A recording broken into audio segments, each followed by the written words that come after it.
Morning सभी लोगों को। आज हम स्केलेटन सिस्टम की क्लास को आगे लेके चलते हैं। कल हमने जितना पढ़ा था उसके बारे में थोड़ा सा रिपीट करवा देता हूँ।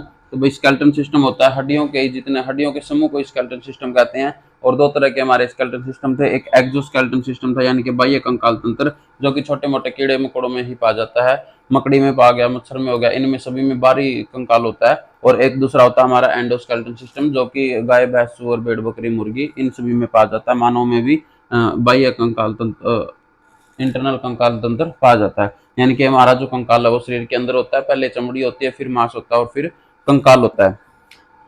इसको बोलते हैं एंडोस्केलेटन सिस्टम। ठीक है, तो इससे आगे हमने पढ़ना था भाई। अब ये तो पढ़ लिया हमने। अब हमने पढ़ना है कि ये जो हड्डियां होती है ये बनी किस चीज की होती हैं। हड्डी को हम बोलते हैं बोन बोलते हैं हड्डी को, या इसको टेक्निकल भाषा में बोलते हैं हम अस्थि कहते हैं। हड्डी का नाम होता है अस्थि।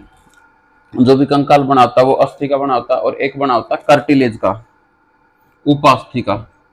कार्टिलेज ये कमजोर हड्डी होती है। और ये होती है जो बोन होती है वो होती है हमारी मजबूत हड्डी। और जो कार्टिलेज होती है ये होती है हमारी कमजोर हड्डी।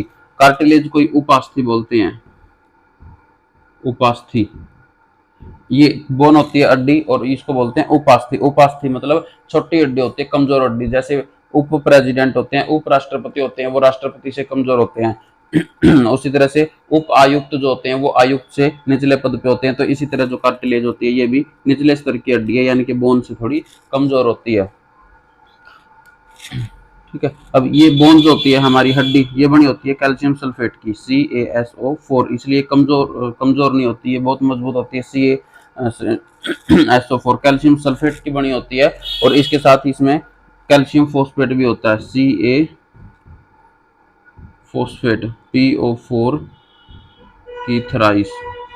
एक मिनट दोबारा से साफ लिख देता हूँ, सबको दिख जाएगा।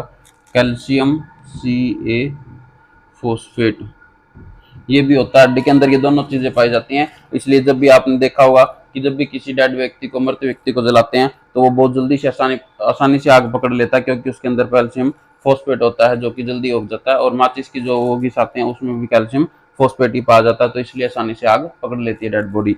लेकिन जब कभी भी किसी की डेड बॉडी आग नहीं पकड़ती तो हम कहते हैं कि बहुत बुरा काम हो गया। कोई बुरा काम क्या किया होगा उसने खाने पीने में कुछ खाया ही नहीं, उसके अंदर कैल्शियम फोस्फेट ही नहीं है, उसको वैसे ही क्यों हम बदनाम करें। ठीक है, और दूसरी होती है हमारी कार्टिलेज हड्डी। इसके अंदर कैल्शियम सल्फेट नहीं पाया जाता है, इसके अंदर सिर्फ पाया जाता है कैल्शियम फोस्फेट।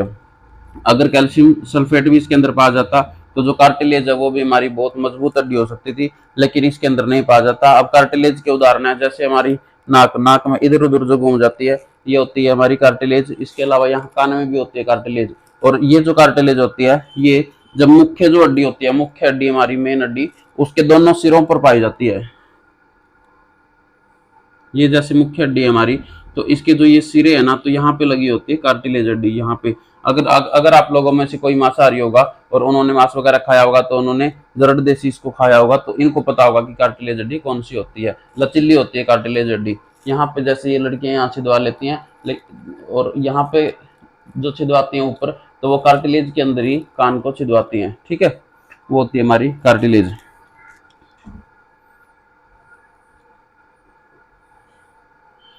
अब हम बात करेंगे जब भी हड्डी है, मांसाहारी लोगों ने तो देखा ही होगा, एक हमारी जो हड्डी होती है ये बीच के अंदर से खोखली होती है, ये भरी हुई नहीं होती, ये कोई सॉलिड नहीं होती हमारी, कोई लोहे की छड़ जैसी या लकड़ी की छड़ जैसी मजबूत नहीं होती। अंदर से ये क्या होता है, खाली होती है। जब आप इसको तोड़ करके देखोगे, यहाँ से तोड़ कर देखोगे, तो इसके अंदर एक जाली नुमा संरचना आपको दिखेगी, मच्छरदनिया जैसी लगेगी। मच्छरदनिया जैसे कि किसी ने हड्डी को तोड़ के उसके अंदर मच्छरदनिया घुसेड़ दिया, तो ऐसी आपको लगेगी अंदर से। और इसी को बोलते हैं बोन मैरो। बोन यानी कि हड्डी, मैरो अस्थि मज्जा, अस्थि और मैरो मतलब मज्जा, अस्थि मज्जा। तो भी बोन मैरो इसके अंदर हड्डी के अंदर भरा होता है, इसको बोलते हैं बोन मैरो। और इसी के अंदर हमारा खून का निर्माण होता है। इसी के अंदर बोन मैरो के अंदर अगर आपसे पूछा जाए कि एक वयस्क आदमी में खून का निर्माण कहाँ होता है, तो वो बोन मैरो के अंदर होता है। और खून के अंदर आगे होती है WBC और WBC और RBC, तो वो भी ब्लड के अंदर ही पाई जाती हैं, बोन मैरो के अंदर ही। ठीक है, अब हम बात करते हैं कि हड्डियां हमारे कितने तरह की होती हैं। तो भाई दो तरह की हड्डियों का सिस्टम हमारे के अंदर पाया जाता है। एक तो होता है अपेंडिकुलर, जिसको हम उपांगी हड्डियां बोलते हैं, उपांगी हड्डियां, उपांगी हड्डियां इंग्लिश में भी लिख देते भाई अपेंडिकुलर, सीबीएसई वाले नाराज हो जाएंगे हमारे से, नहीं तो अपेंडिकुलर हड्डियां। उपेंडिकुलर हड्डियां क्या होती है हमारी, ये हमारे को चलने फिरने में, पकड़ने में, ऐसे मारने में, हिलाने में, इस तरह से हमारे को ये सहायता करती हैं। ठीक है, हमारे हाथ पैर हिल रहे हैं तो इन सभी के अंदर जितने भी हो रहे हैं पकड़ने में मजबूत, ये हमारी सहायता करते हैं उपांगी हड्डियां, अपेंडिकुलर हड्डियां। और दूसरी तरह की हमारी होती हैं एक्सियल हड्डियां, एक्सियल, ठीक है, इसको बोलते हैं हम अक्षीय। अक्षीय का मतलब होता है कि जो हमारे शरीर के अंदर बिल्कुल एक सीध में आती हैं, एक के नीचे दूसरी, दूसरी के नीचे तीसरी, तीसरी के नीचे चौथी, तो इनको बोलते हैं हम एक्सियल हड्डियां। जैसे हमारे शरीर में या खोपड़ी में है, तो खोपड़ी में इनका काम क्या होता है, मेनली एक्सियल हड्डियों का, ये हमारे को किसी भी हमारे शरीर के अंग को बचाती हैं, दूसरे से बचाती हैं। जैसे हमारे खोपड़ी में यहाँ पे क्रेनियम हड्डी है, सबसे ऊपर बहुत मजबूत जो सर है उसके अंदर है क्रेनियम हड्डी। अगर कोई हमारे ऊपर सिर पे चोट करेगा तो ये एक्सियल हड्डी जो है हमारे बेजे को, जो हमारा दिमाग यहाँ पे भरा है उसको, उससे सुरक्षा करेगी। कोई डंडा मारता है तो उससे सुरक्षा करेगी। ठीक है, एक्सियल हड्डी का काम होता है। ऐसे ही हमारे यहाँ पे रिब्स होती हैं, हमारे दिल, और इधर होता है हमारा फेफड़ा, तो उसको भी बचाने का काम कौन करती है, हड्डियां करती है।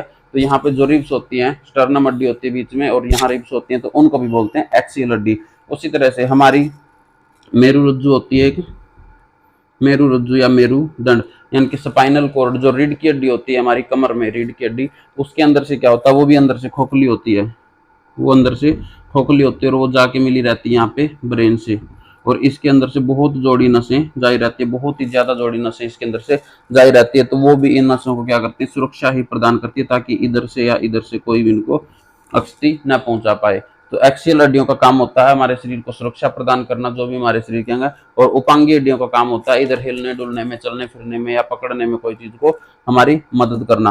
अब अपेंडिकुलर जो हड्डियां होती है वो होती हैं 126, टोटल 206 में से हमारी अपेंडिकुलर हड्डियां होती हैं 206 में से 126 होती है हमारी उपांगी हड्डियां, और 80 बच गई हैं जो हड्डियां, वो होती है हमारी एक्सियल हड्डियां। तो एक एक हड्डी को हम यहाँ पे डिस्कस करेंगे कि कौन सी होती हैं। तो सबसे पहले हम 126 उपांगी हड्डियों को पढ़ेंगे, उसके लिए आपको नेक्स्ट क्लास में आना पड़ेगा। तो 126 हड्डियों के नाम हम सबके याद कर लेंगे कि यहाँ कंधे में होती है, यहाँ कोने में होती है, अल्ना रेडियस, यहाँ पे हुमरस सब, और फ्लेंजेस, मेटाफ्लेंजेस वगैरह सबकी हम बात करेंगे। 126 को बिल्कुल आपको उंगलियों पे याद करवा देंगे। उसके बाद हम बात करेंगे एक्सियल हड्डियों की, तो उसके लिए नेक्स्ट वीडियो में आपके लिए मैं डिस्कस करूंगा सभी। तो आज के लिए इतना ही, धन्यवाद।